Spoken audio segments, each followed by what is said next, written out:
여러분, 현재 미국 주식 시장에서 기업 가치가 1조 달러를 넘는 기업이 딱 10개 있다는 사실 혹시 알고 계셨나요? 네, 정말 엄청난 숫자죠. 1조 달러라는 게 감도 잘 안 오는 금액이니까요. 그렇죠.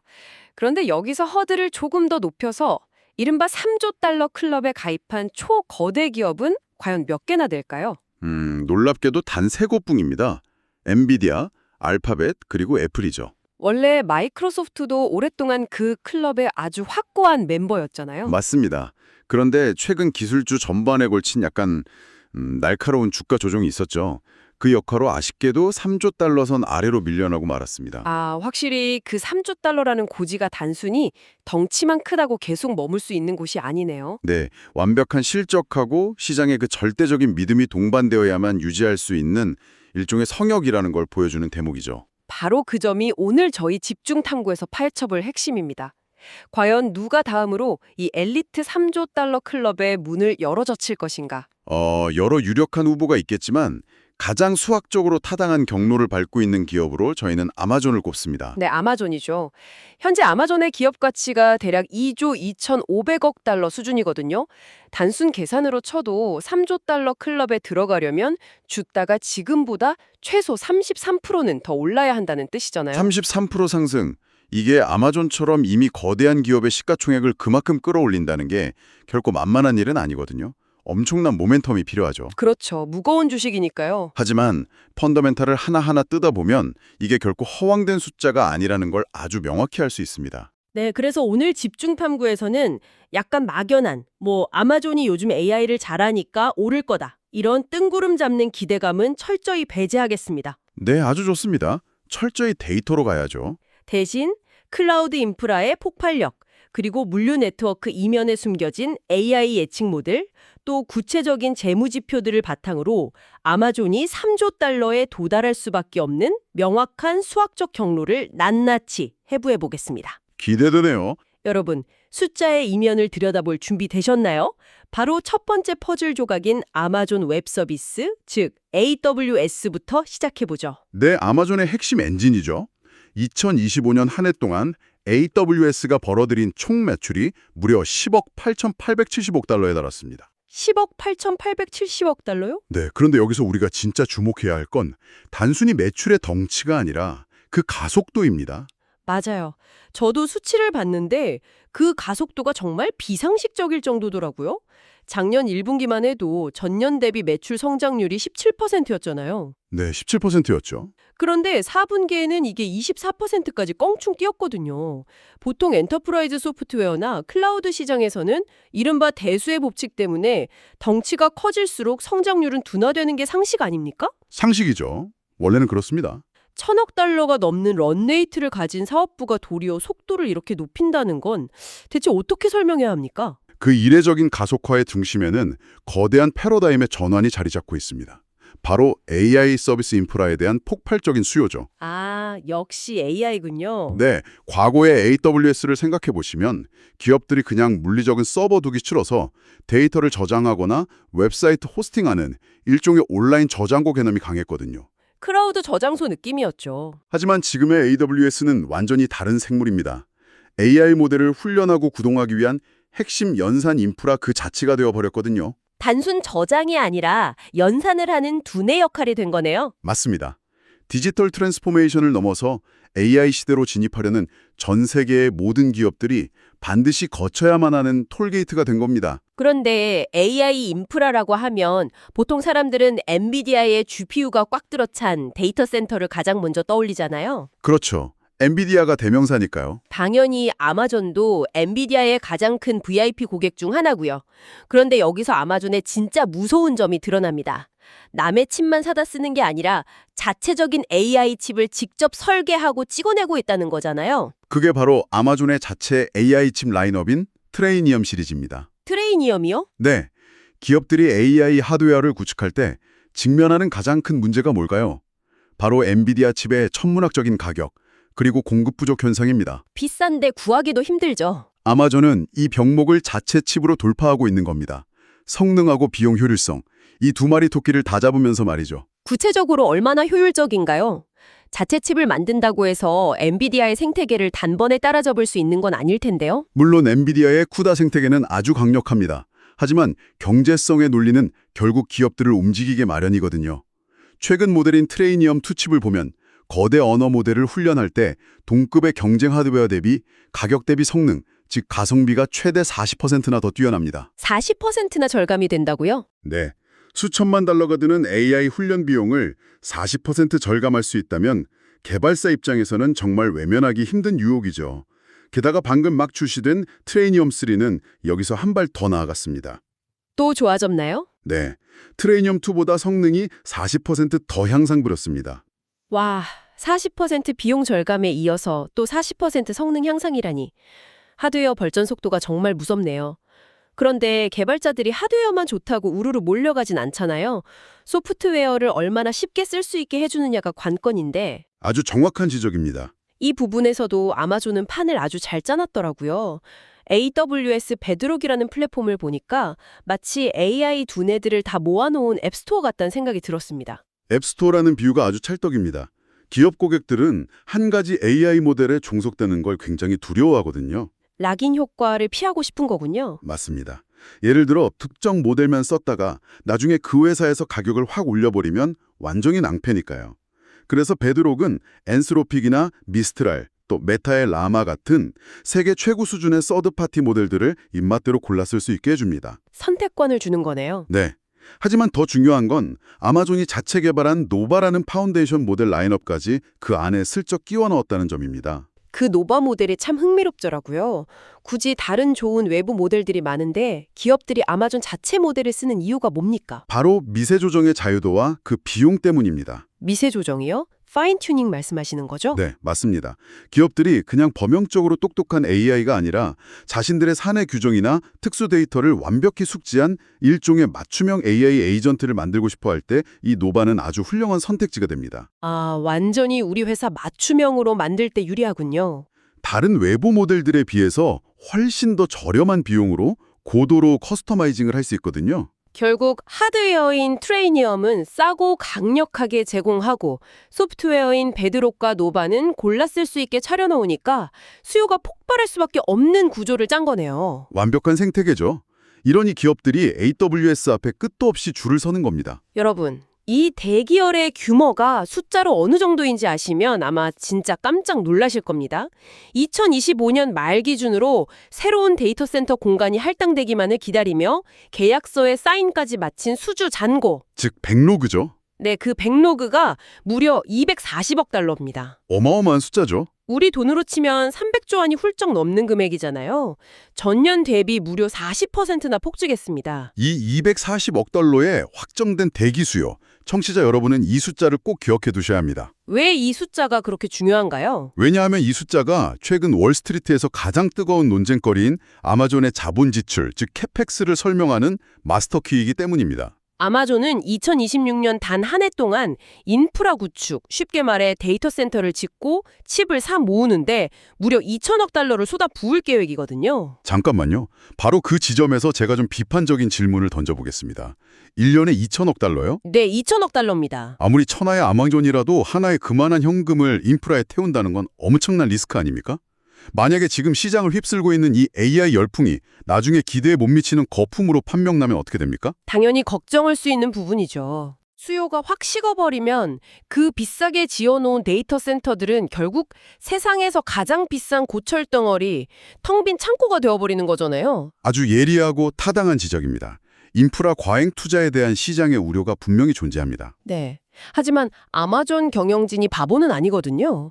그들이 2천억 달러라는 이 천문학적인 베팅을 할 수 있는 근거가 바로 방금 우리가 이야기한 그 244억 달러의 백로그에 있습니다. 아, 대기표 뽑고 기다리는 그 수요요? 네, 이건 뭐 일단 지어놓으면 누군가 오겠지 하는 식의 막연한 투자가 절대 아닙니다. 이미 돈을 내겠다고 줄 서 있는 고객들의 확정된 수요가 244억 달러치나 쌓여있기 때문에 그걸 소화하기 위해서 2천억 달러를 투자하는 겁니다. 철저히 계산된 후행적 성격이 강한 거죠. 아, 그러니까 짓고 마서 고객을 찾는 게 아니라 밀려드는 고객을 수용할 공간이 없어서 허겁지겁 짓고 있는 상황이라는 거군요. 정확합니다. 그렇다면 이야기가 좀 달라지죠. 안심이 되네요. 하지만 여기서 한 가지 되게 현실적인 문제가 발생합니다. 이 1,000억 달러라는 돈은 하늘에서 뚝 떨어지는 게 아니잖아요. 당연하죠. 클라우드에서 돈을 잘 번다고 해도 그만한 자원 지출을 감당하려면 회사의 다른 사업부, 즉 아마존의 근간인 전자상거래 유통 부분이 엄청난 현금 창출원이 되어줘야 할 텐데요. 맞습니다. 그리고 다행스럽게도 그 유통 부문에서 지난 몇 년간 믿기 힘든 수준의 수익성 혁신이 일어났습니다. 사실 아마존의 수익 구조를 보면 오랫동안 아주 기형적인 비대칭성이 존재했었거든요. 네, 누구나 다 아는 사실이었죠.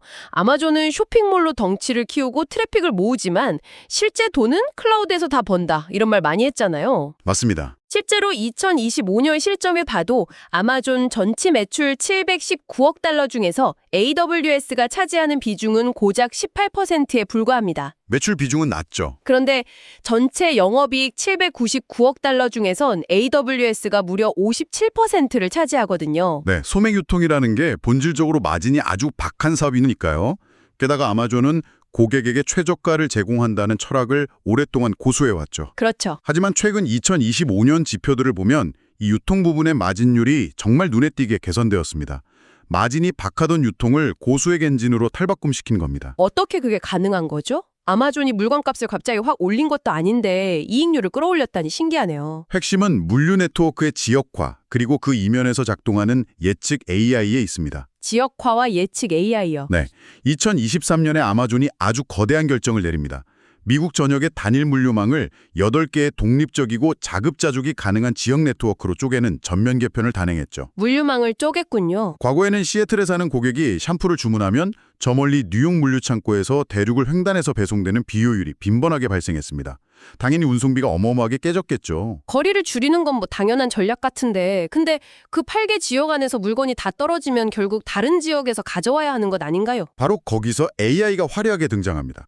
아마존의 예측 알고리즘은 단순히 재고를 관리하는 수준을 훌쩍 넘어서거든요. 그럼 어떤 수준이죠? 다음 주에 시애틀의 특정 동네에서 어떤 브랜드의 선크림이 몇 개나 팔릴지 이걸 기상 데이터와 과거 소비 패턴을 분석해서 알아냅니다.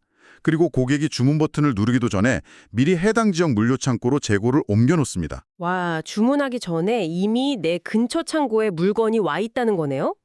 사실 요즘 제 아마존 배송 기사님이 제가 오늘 저녁에 뭘 먹고 싶어 할지 저보다 먼저 알고 있을지도 모르겠다는 섬뜩한 생각마저 듭니다. 속도가 미쳤거든요. 진짜로 데이터가 그걸 증명하고 있습니다. 2025년 한 해 동안 미국의 프라임 회원들에게 당일 또는 이길, 즉 하루 만에 배송된 패키지가 무려 80억 개에 달합니다. 하루 만에 80억 개요? 전년 대비 30%나 증가한 수치죠. 이동거리가 짧아지니까 배송은 이토록 빨라지고 운송비나 인건비 같은 막대한 물류 비용은 극적으로 절감되는 완벽한 선순환이 구축된 겁니다. 아, 클라우드 인프라에만 AI를 쓰는 게 아니라 이 거대한 물리적 물류망 전체가 거대한 AI 알고리즘 위에서 돌아가고 있었군요. 맞습니다. 그 효율화의 결과가 재무제표에 그대로 찍힌 거고요. 2025년 아마존의 총순이익이 전년 대비 31%나 증가해서 776억 달러를 기록했습니다. 주당 순이익 즉 EPS로는 7.17달러고요. 여기서 이 순이익이 갭, 즉 일반 회계 원칙 기준이라는 점을 반드시 짚고 넘어가야 합니다.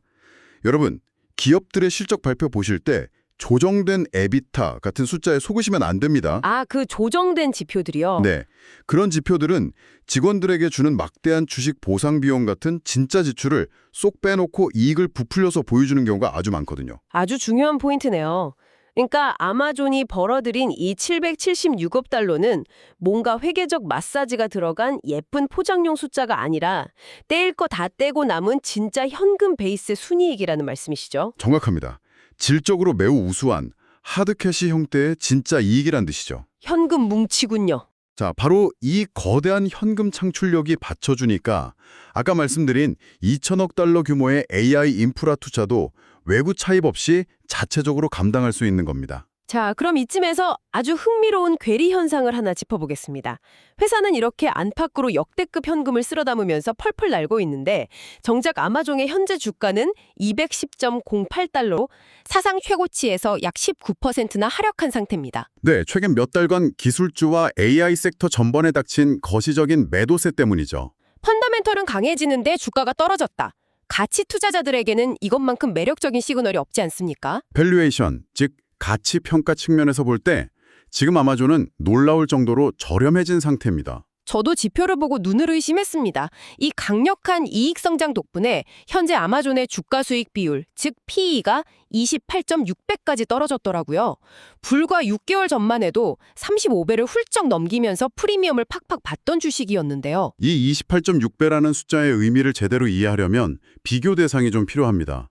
현재 기술주 중심의 나스닥 100 지수 평균 PE가 31.6배거든요. 아, 평균이 31.6배군요. 즉 아마존이라는 전 세계 클라우드와 전자상거래의 절대 강자가 평균적인 기술 기업들의 바스켓보다도 할인된 가격에 거래되고 있다는 뜻입니다. 평균 이하의 대우를 받고 있다니 시장이 참 비이성적일 때가 있네요.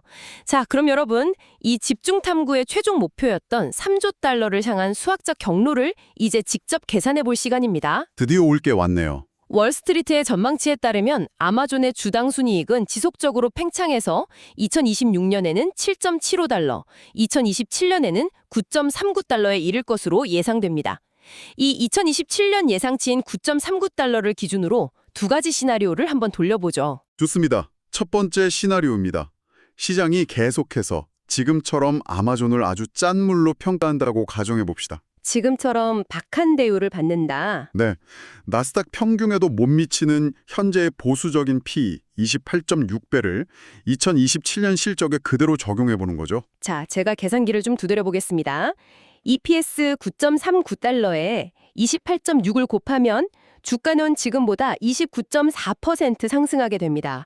와, 이 경우만 해도 시가총액이 무려 2조 8,500억 달러에 도달하네요. 할인을 받고 있는데도 3조 달러 턱밑까지 바로 가는 거죠. 대단하네요. 그렇다면 두 번째 시나리오는 어떤가요? 만약 시장의 투자 심리가 회복되어서 아마존이 무슨 대단한 프리미엄을 받는 것도 아니고 딱 나스닥 평균 수준인 31.6배의 가치평가를 회복한다고 가정해 보는 겁니다. 과거에 35배를 넘었던 건 생각하면 매우 현실적이고 소박한 가정이네요. 그렇죠. 이 경우에 주가는 현재가 대비 42.9% 급등하게 됩니다. 42.9% 상승.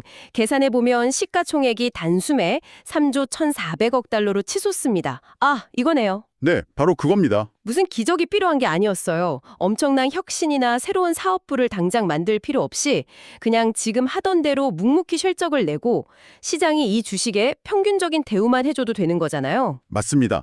다시 말해 평균으로의 회귀만 일어나도 수학적으로 3조 달러 클럽에 자동으로 진입하게 되는 거죠. 완벽한 통찰입니다. 아마존이 향후 2년 안에 3조 달러를 달성하는 것은 결코 뜬구름 잡는 희망사항이 아닙니다. 폭발적인 이익 성장 곡선하고 현재의 지나치게 억눌린 밸류에이션을 조합해보면 그들은 이미 매우 탄탄하고 필연적인 수학적 궤도 위에 올라타 있네요. 이렇게 낱낱이 해부하고 나니까 안개가 확 걷히는 기분이 드실 겁니다. 결국 AI 시대를 이끄는 AWS라는 보이지 않는 디지털 인프라의 성장, 그리고 80억 개의 패키지를 미리 예측해서 배송해버리는 물리적 물류망의 진화. 이 두 개의 거대한 톱니바퀴가 완벽하게 맞물려 돌아가고 있는 거죠. 그러면서 현금이라는 연료를 펑펑 쏟아내고 있는 거고요. 네. 자, 그렇다면 청취자 여러분, 여러분은 이 시점에서 어떤 인사이트를 얻으셨나요? 중요하죠. 저희가 이렇게 숫자를 분석한 이유는 단순히 아마존 주식이 지금 싸니까 사세요. 이런 1차원적인 투자 조언을 하기 위함이 절대 아닙니다. 핵심은 거대한 트렌드를 읽는 눈을 기르는 것입니다. 가장 고도화된 소프트웨어 혁신인 AI가 가장 전통적인 하드웨어 비즈니스인 물류와 서버 구축과 결합할 때 기업의 가치와 수익성이 어떻게 퀀텀 점프를 하는지 목격하는 것. 이게 비즈니스와 경제를 이해하는 데 있어 엄청난 레슨이기 때문이죠. 정말 전적으로 동의합니다. 눈에 보이는 주가 숫자를 넘어서 그 숫자를 만들어내는 기업의 본질적인 메커니즘을 이해하는 것이 진짜 지식이니까요. 여러분, 오늘 저희가 함께 나눈 이 방대한 이야기들을 바탕으로 마지막으로 여러분의 머릿속을 맴돌게 할 도발적인 질문을 하나 던지면서 오늘 시간을 마무리할까 합니다. 어떤 질문이죠? 아마존은 그 폭주하는 대기 수요를 맞추기 위해 2026년 단 한 해에만 무려 2천억 달러를 데이터 센터와 인프라에 쏟아부을 예정입니다. 그런데 만약에 이 거대한 AI 인프라 구축 속도가 실제 소비자들이나 기업들이 AI를 활용해 만들어내는 실질적인 가치 창출의 속도를 크게 앞질러 버린다면 과연 어떻게 될까요? 아, 묵직한 질문이네요. 우리는 이 무한한 컴퓨팅 파워 위에서 상상조차 못할 엄청난 기술적 유토피아를 곧바로 맞이하게 될까요? 아니면 세상에서 가장 비싸고 거대한 텅 빈 서버들의 창고를 갖게 되는 걸까요? 정말 많은 생각을 하게 만드네요. 이 거대한 질문에 대한 답은 결국 경제와 기술의 역사가 증명해 주겠죠. 네, 여러분 스스로 이 질문을 깊이 곱씹어 보시길 바라면서 오늘 저희가 준비한 집중 탐구는 여기서 마치겠습니다. 다음 시간에도 가장 날카롭고 깊이 있는 시선으로 찾아오겠습니다. 감사합니다. 감사합니다.